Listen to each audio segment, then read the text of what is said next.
Almost 3 years ago, I walked into the Y to attend church at Real Living Ministries, broken and in desperate need of peace. I was alone. My husband Larry and I had been separated for 8 years.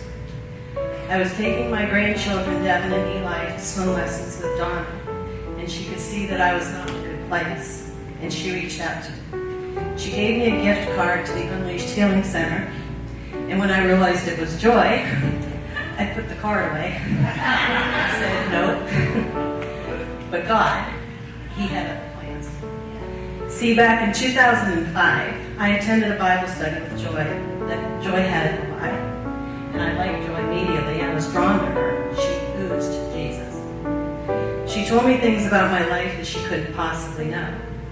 I realized now she was giving me a word, but then I was just spooked and I never went back.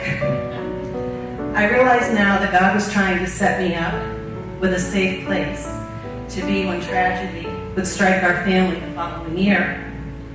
On September 26th of 2006, our son Larry was in a crash involving a drunk driver. My granddaughters Alexa and Summer were also in the car. Alexa, who was 11, was severely injured but survived. Summer, who was 8, did not. My world crashed. I wanted to die. Part of me did on that day. I was enraged and filled with hate for the driver of the other car that hit our son. I became obsessed with making sure justice was served. I realize now it wasn't justice I was seeking, it was revenge. I went after Stacy with everything in me. I have never felt such intense hatred in my heart as I did for her. When God nudged me to give her a hug or to forgive her, I refused. Not only did I refuse, but I truly believed that she didn't deserve to be forgiven. I was mad at God for even asking me to do it. I would burn for many years when I realized she was not going to go to prison for driving drunk and killing someone. So I crucified her in the court of public opinion online. I set up a YouTube channel and let the entire world know what she had taken from me. It worked. My motivation was wrong, but God is using it to bring good from what was intended for evil. Those who have supported me for years have seen the devastation from Summer's death and what I believe to be justifiable rage. Now I want to show them hope found in Christ in the midst of the worst pain imaginable. After Summer's death, I had an undeniable need to keep her memory alive, to make sure that no one ever forgot her, and to save others from the same fate. I was obsessed and became the voice that was silenced. I remember standing at Summer's spot and promising that I would change one heart at a time about the dangers of drinking and driving. It was a promise I intended to keep. I did not know how to grieve the death of a child. I've searched for what to do, how to feel, how to act, how to keep going with everyday life. I could barely breathe without feeling the intense pain in my heart, and I could not stop crying. I needed to do something to try and make sense of this instance. I began to speak in local schools that following May. Speaking gave me the outlet I needed to keep my promise to Summer, and it gave me a new purpose. I thought it might even give meaning to a life taken too soon. I stopped speaking in schools when Summer would have been in high school. It was too hard to see her peers sitting in the seats. But I was given an opportunity to speak through MAD, Mothers Against Drunk Driving, at what is called a Victim Impact Panel. It's a court-ordered class for first-time drunk drivers. I did that for 10 years when I heard the voice of God tell me to stop. I thought I was hearing it wrong, since I had convinced myself that it was God who wanted me to do it. It was my new purpose, my destiny, even though it was slowly killing me inside. I did not listen and decided I would speak for every other month instead of every month. Each time I spoke, I felt worse. It felt like Summer had just died, not that it had been 13 years. I knew I had to do something to find healing that I longed for before it killed me, but I didn't know where to go. Short version, God brought me back to the Y and back to Joy, who I ran from, the place where healing awaited. I will try to keep this short. That's why I typed it. I ended up going to the healing center. God had spoken to me and told me all he was asking me to do was step out in faith and that he would take care of the details. He did just that. I discovered that deep spiritual healing is a personal encounter with God. It is the guidance of the Holy Spirit who reveals every lie you have ever believed. He then replaces the lie with the truth, and he sets you free, truly free. I'm not saying it's painless. It's not. But I can tell you now, I understand what peace in the midst of feels like. I began to feel different. God now had my undivided attention. And I realized that he did not just want to heal me from the pain of Summer's death, but from every pain that held me captive my entire life. My life had been falling apart long before Summer was killed. I suffered childhood trauma that warped my idea of what love was. I had a failed marriage, and my second marriage was heading for a divorce. I had reached a point in my life where I was just waiting for my turn to die. I believed that I would never have peace or joy on this earth. It would be waiting for me in glory. I was willing to be the martyr for God if it meant I could save other lives. That is the lie I believed from the pit of hell. God could work like that. I also discovered in the end that it was not Summer's death that devastated me. It only revealed the devastation in me. It was God's love that restored me. I just didn't know what it looked like when I walked into RLM, a broken soul in desperate need of healing. That was 3 years ago. I received the healing I so longed for by simply stepping out in total blind faith and trusting God with every detail. He was waiting for me when I was ready to surrender my life fully to him and allow the Holy Spirit to direct my every step. God told me to journal when I could not find anything to help me navigate the death of Summer. He told me I would write a book someday. Since my healing, the book has been completed and published. You can read my whole story. God nudged me to reach out to Stacy in 2009 when she was sitting in jail, and I was able to forgive Stacy. We tried to keep in touch for several years after, but I felt like I was a constant reminder of that fateful day, so I stopped communicating with her for 10 years. In that period of time, we were living parallel lives in our own personal hell of the torment from the enemy. The reasons may have been different, but Satan isn't original. The pain is the same. Just after the 15th anniversary of Summer's death last year, Stacy read a message I had sent her. We made plans to meet face-to-face for the first time since the crash. Joy and Perry went with me, and it was a supernatural, God washed over my entire being, moment in time. We spoke of the crash and the aftermath. Hugs were given and received. I was able to see Stacy through eyes of Christ. He loves her as much as he loves me. We met this past weekend, and Juleen interviewed us about where we are 16 years later. The video will be released on Monday, September 26th, Summer's 16th anniversary of her death.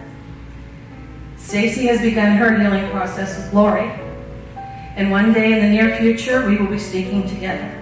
The message will not be death and devastation, but the miracle of God in forgiveness, healing, redemption, and restoration.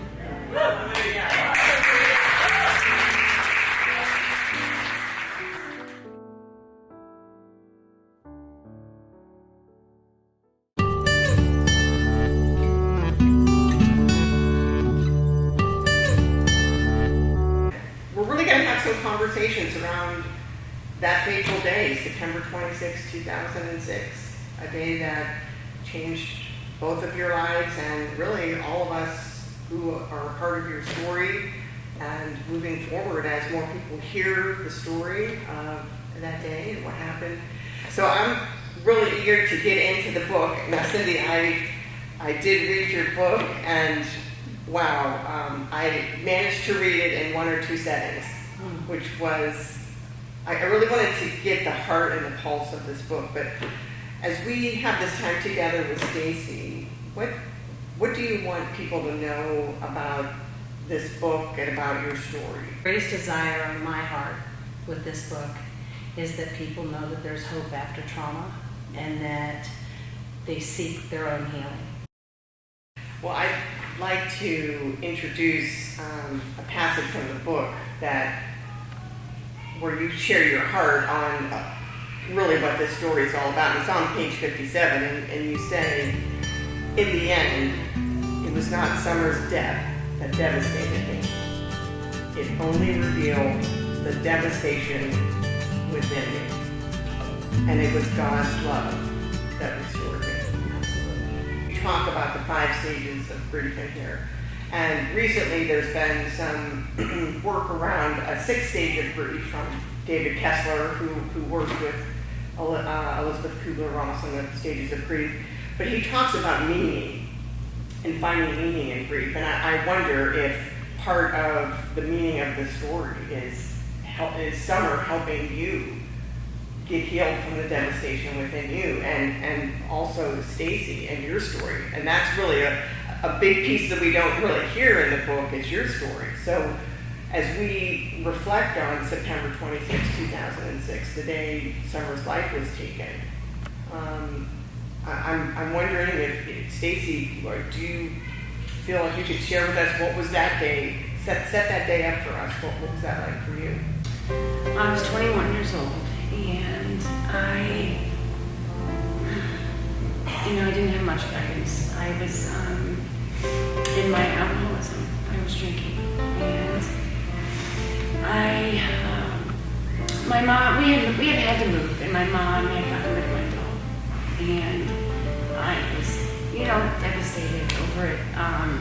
It seems senseless now, but I remember that day that I had drank 2 cans of Bud Ice, and I decided I was going to go see her. I got in the car, and I headed out to Woodlands. It just happened so fast. I remember I could hear Alexis, and I was trying to get out of the back of the ambulance to see if everything was okay. And they tied me down. They tied me down and took me to the hospital, and I was lied to for the next week. I kept asking if the other people were okay, and I was told they were, and I don't know what day it was. I was in there for a while, but I saw it on the news. I can't even put into words what that did to me.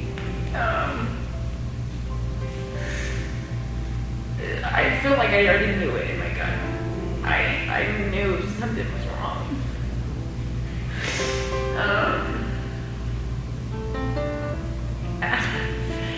It's just, it changed me. It definitely changed me. I went down a long, dark road after that.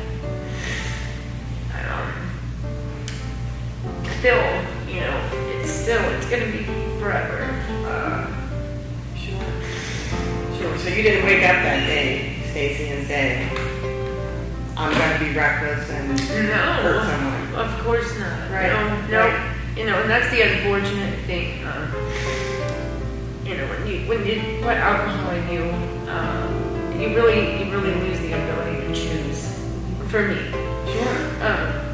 I can say that I don't want to drink and drive. It's dangerous. You hear all these things. But if I could get a point across, it would be that, if you pick up, you're taking that chance. So at some point, Cindy, you reach out to Stacy when she's in jail. And Stacy writes back that she really wishes she could take Summer's place. How did that land with you? Did you feel her desperation and a sense of brokenness in saying that? I did, and I had to take the letter in increments, probably like you had to do with mine, because it was emotional reading. And of course, I questioned, is it real? And I had to, I analyzed it and realized that she had answered it almost immediately. So it was her heart talking. And I had often thought, why did Summer have to die? Why didn't the drunk driver die? So when she wrote that it brought me to tears. Because I had thought it. Cindy, when do you think you were able to distinguish a drunk driver and a human being who had struggles made a bad decision? When do you think in that long process that you've been through that you were able to say, I'm not angry at a drunk driver,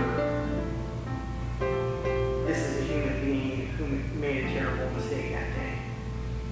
I would say when I truly was able to do that was after my healing. When I was healed, I was able to see Stacy as Jesus would see Stacy. And he had kind of brought that to the surface in 2009 when I wrote the letter. But I didn't feel it in here. I just knew it in here. It became real to me when I could be healed. And when you allow the Holy Spirit in to reveal things to you, and you experience a personal touch healing from the God of the universe, it changes you inside. And I can't even explain it adequately, maybe, except that I see Stacy as a broken person that longs to heal like I was.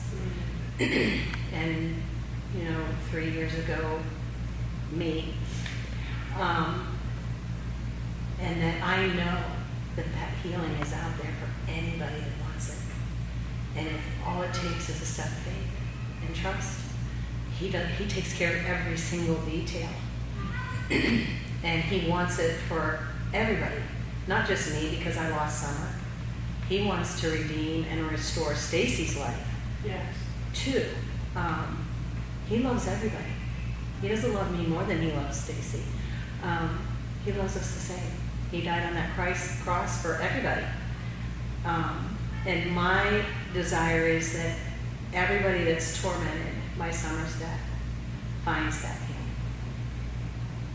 Cindy, you were a Christian at the time that Summer passed away. A very angry one, but yes. Yes. Still,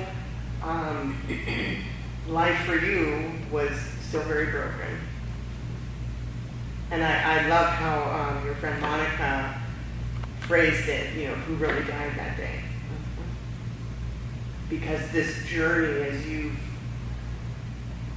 walked through these dimensions, I like to call them dimensions of grief. I don't think that they're not linear stages, and I don't think that's what you're implying in this book. But it took a while. It took a while to get there to where you feel like I've really forgiven Stacy. What does forgiveness look like for you? When did you have to say it multiple times a day? Walk us through what that looked like for you. No, when I made the decision to forgive her, it was just I forgave her, and it's where I no longer held her responsible for her part of that night. I didn't hold on to the bitterness and hate. But what I was afraid of at the beginning was if I let go of my hate and bitterness and anger and all that frustration, I would be forgetting Summer. And it would feel like I was betraying her by forgiving the person that I believe took her. How do you forgive someone? I even argued with God that she wasn't even worthy of forgiveness. That's how upset and angry I was. And he had nudged me from the very get-go about forgiveness, and I was like, no, forget it. You have to have a heart transformation to be able to forgive fully. Yes. And until you experience that change inside, it's just words. And peace and happiness and joy have different meanings for me now than they did before. To have peace in my life does not mean my life is peaceful. It's just not. So you learn to live in the peace in the midst of is really a thing when you're living with God. It really is a thing. Yeah. Now, Stacy, this is interesting here since we're talking about forgiveness. And you were going through horrendous things yourself at this time in 2021, and the changes in the meantime, since the accident, you have gotten married, you've had 2 children, and then your husband got sick and ultimately passed away, and here comes Cindy wanting to reach out to you with forgiveness.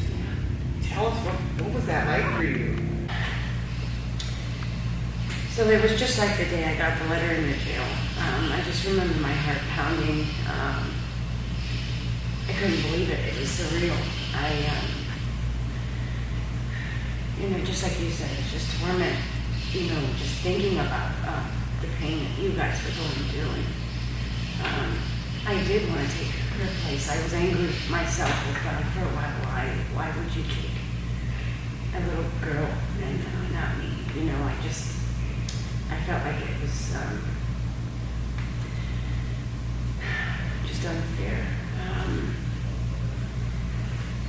So when I got, I saw the message. My son brought it to me. He actually found the message on Facebook, and he already knew who she was. And he said, "Summer's grandma messaged you," and I couldn't get to the phone fast enough. And I messaged her back. I was blown away. It meant so much. I feel like it's a huge piece of the puzzle. I knew that God was involved. She had mentioned something about, something about what God was doing in my life. And it was just pretty incredible, because since my husband had passed, 3 months later, I also lost my brother. He was murdered. And so I began, I was just really seeking God. I had always believed in God, but I never really read the Bible or went to church, and I had learned so much that past year,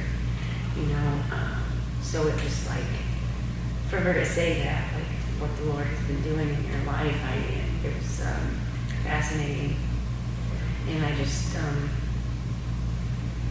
wanted to connect with her immediately. I'm sorry for your loss, by the way, your brother and your husband. Do you think that there was a point, Stacy, where you had to forgive yourself? Yeah, absolutely.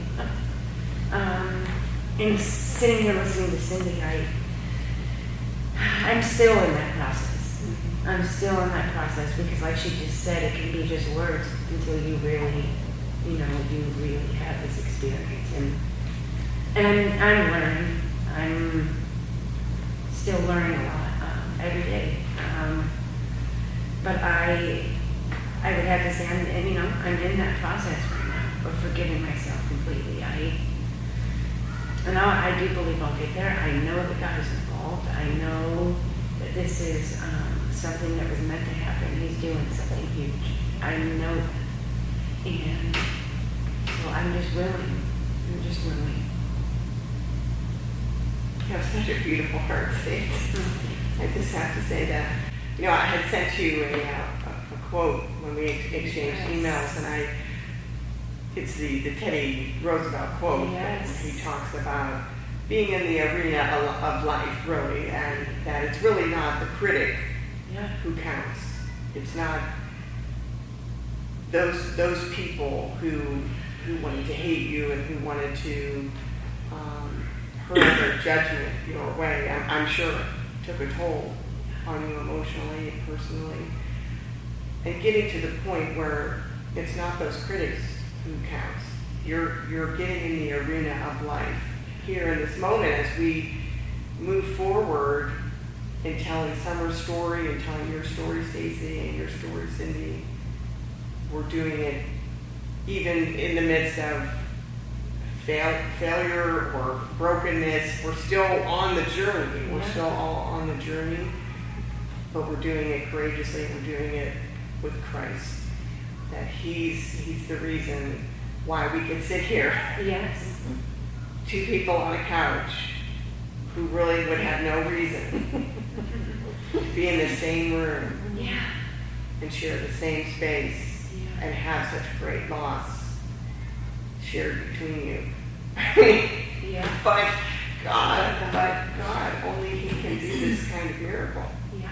And I appreciate and I applaud your bravery to walk through this courageously, to walk through this time where you're trusting us to be your colleague, to be your friend, because you have such a powerful story. And I think for me, and I didn't even meet Summer, but the meaning of her life is so beautiful that she's partnering with Jesus to bring this moment to say, you know, I lived a life laid down, and I'm with Jesus now, and I can show the world who He is because of what He can do through your voice that's so powerful. You know, what would you both want to say to someone who's watching this video who's maybe struggling with alcohol or addiction or mental illness or trauma or grieving in their own way? And I think grief takes many forms. It can be the loss of a person, but it can also be the loss of a dream, the loss of a job, the loss of physical capabilities. There's many things that happen. Grief can be the loss of something that happened, but also something that didn't happen. What would you want to say to someone who's struggling out there with any of these human conditions? What would you want to say to them? I guess just that, you know, that there is hope. You know, as far as, I guess, in the addiction area, you know, it just, you have to give recovery a full chance, you know, and numbing it or trying to block it out or avoiding it is never going to work. It's always going to be there. And with God, you can face it. Things do change. Things do get better. There's a saying that we say in recovery all the time, is this too shall pass. And I just, things do get better. You know, like you just said, the chances of us sitting here, it is only God. This still feels surreal sometimes. Cindy almost feels like someone new that I met. Sometimes I have to catch myself I'm not making the connection. That I just feel like I've just met her. You know, it's because it's so unreal that we have, you know, started to build this friendship. And it's I knew back then that she hated me, and I felt I deserved that. I just wanted to take her pain away so bad, and I just, God has brought me a long way. I just know that God is good. Yeah. You know, it's way different than it was before. And I'm learning, you know, and there are days that I struggle. You know, I still sometimes think that He's that angry God or a punishing God. But I'm just, you know, I'm learning every day that that's not who He is.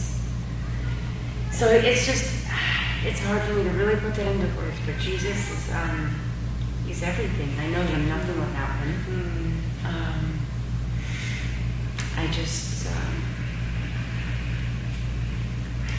Every day. Yeah. You're just walking. For Jesus with me right now, He is my friend that walks like my best friend would walk with me. I talk to Him all the time. I mean, I could be sitting in my house, I can't find something, okay, where is it? I know you know where it is, because you show me where it is, because I know you know where it is, and I find it, you know, or I'm going onto the highway, and I'll say, Lord, I need favor. Can you give me favor? Because I don't like going in when there's a lot. And almost every single time, it's clear, and I can get right on the freeway. So it's just little things like that, where He wants a relationship with us. He's not this God that has His finger pointing up or His thumb on us, which is what I always thought, like you know, that I have to be good or God won't love me.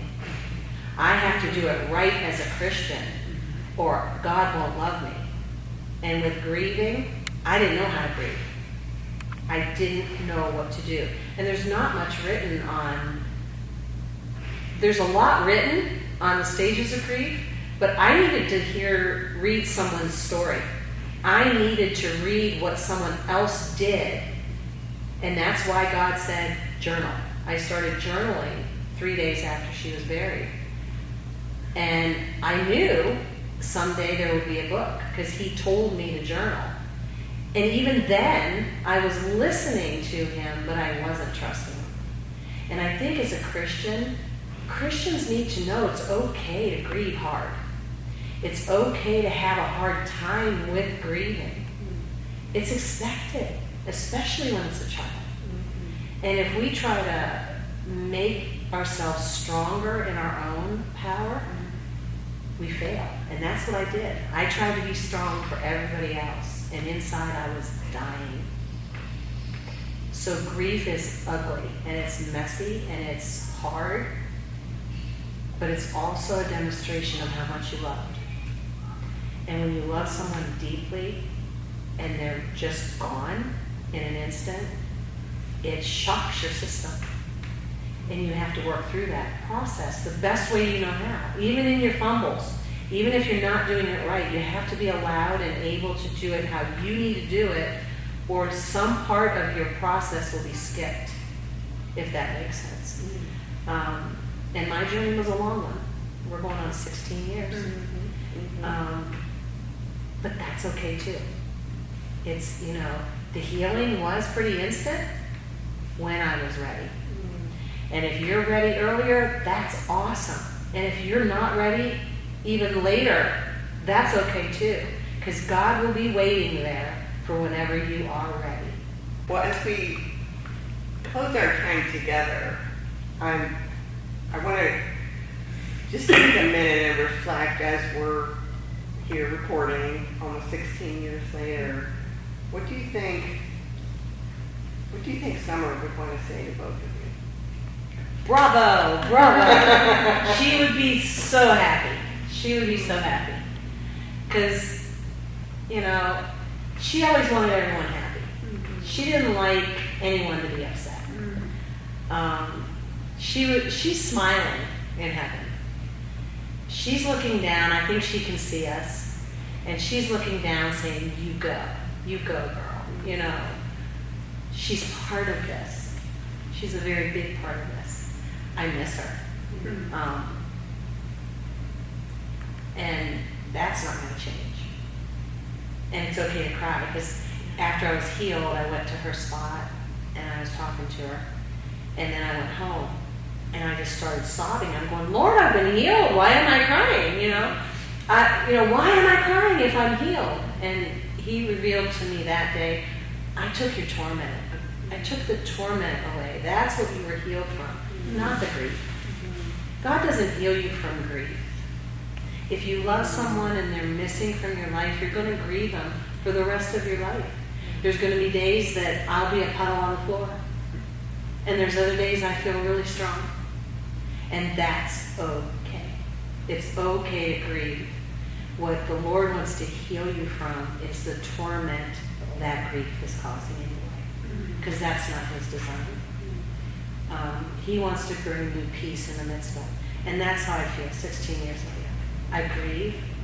I will grieve her the rest of my life. I miss her terribly. I wonder who she would be today. Would she have kids by now? Would she be married? All the questions that are normal. And it's okay. But I'm not tormented by her death anymore. I can look at pictures, I can look at video, and I don't sob. So 16 years later, I have peace in the midst of what Summer's death has brought into my life.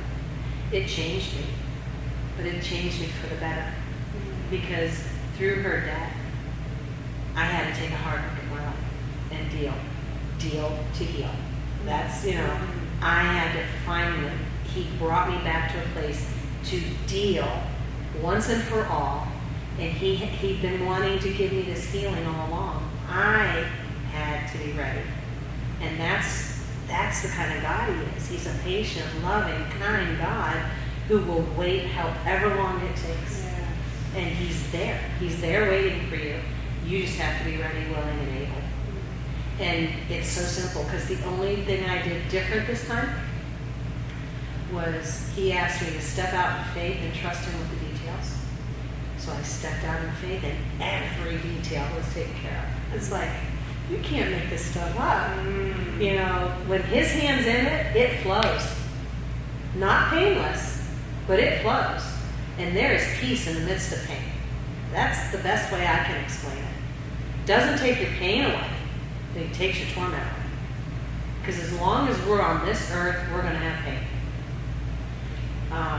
There's no getting around it.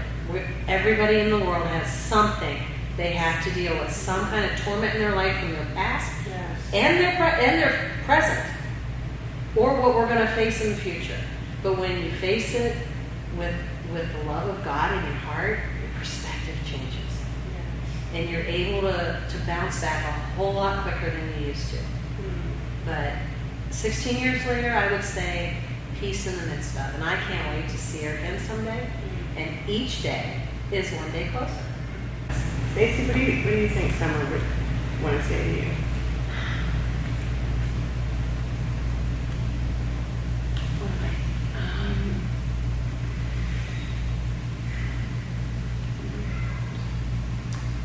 That she's okay.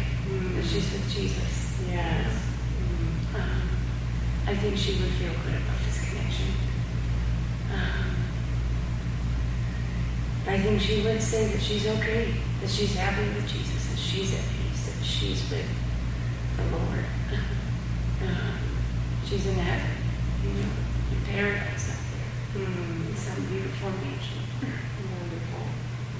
That's what I think she was saying. Yeah. I'm so grateful, Cindy, that you took the time to write this book and go through the editing process. And you share in your book about how photography was a part of your life where you felt like you had control, where you can edit out the bad parts, edit out the parts you didn't want, and then you go through this situation where you have no control over the editing. You're the work. You're the piece of film or media that's getting worked on. And I love your story and just being here in the same room with you two and to feel the love, the connection, the forgiveness, the peace. I understand why you want to share this story. And you tell us, Cindy, in your book about the time where you realized you needed to stop being Summer's voice and you needed to be your voice.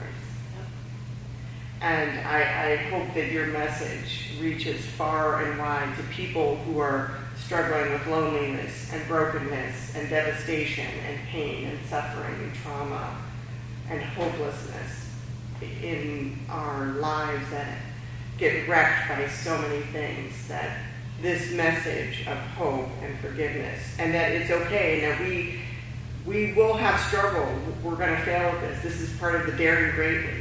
We have to go through this in vulnerability and courage, because otherwise we're not going to make it. And only Jesus can provide us with that ultimate sense of peace and reassurance that we can do this with him.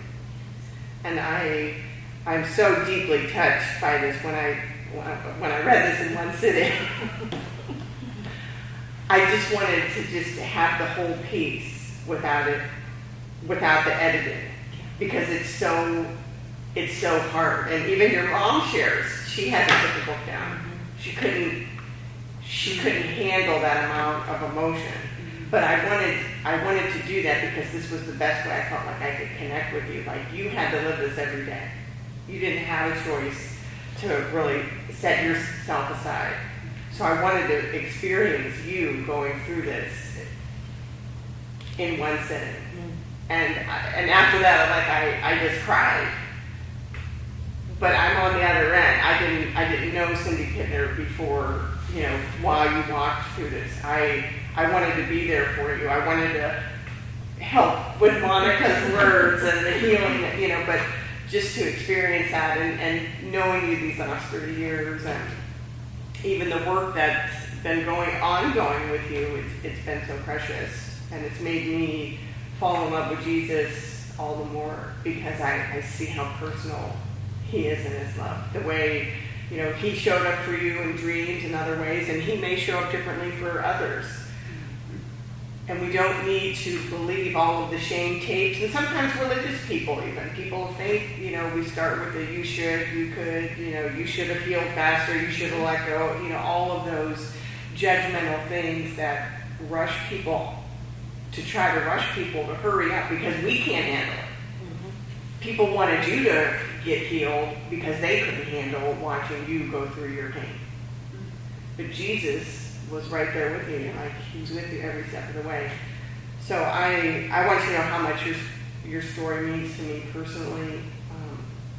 I love to tell people about your story because it's just so beautiful. Only Jesus can do a work like this, and I want our listeners to know that if you're struggling with grief, if you're struggling with trauma or depression or overwhelming and debilitating anxiety, there's hope for you.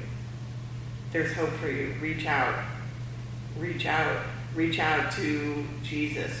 Reach out to someone who can walk with you in this moment and be okay. And you can be yourself.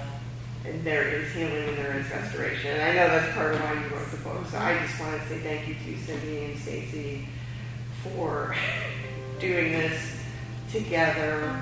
I love what God's going to do in the future. I just wanted to express my gratitude and thank you for letting me sit here and these moments with you. Thank you for doing it. Yeah. Thank you. Do you have anything else you want to say? I did